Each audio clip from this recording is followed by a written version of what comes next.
sharciga la isku maamulo ee cusbitaalka yaala ee agaasimaha xaq u siinaya inuu wax ku maamulo shaqaalaha intiisa kale gaar ahaanna maamulka la shaqeynaya ma jiro sharci qoran oo agaasimuhu uu leeyahay itaal ama power uu kaga qaadi karo qof maamula in aan ina yaroo nurse ama ina yaroo nurse ah oo ama maxay raada dhakhtar yaroo meel jooga ama cleaner area ma ahaane ma jiro sharci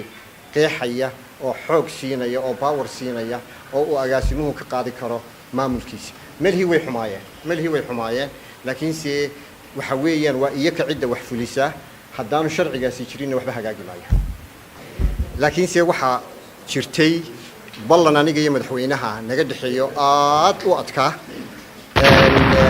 aanan hayn halka ballanku ku burburay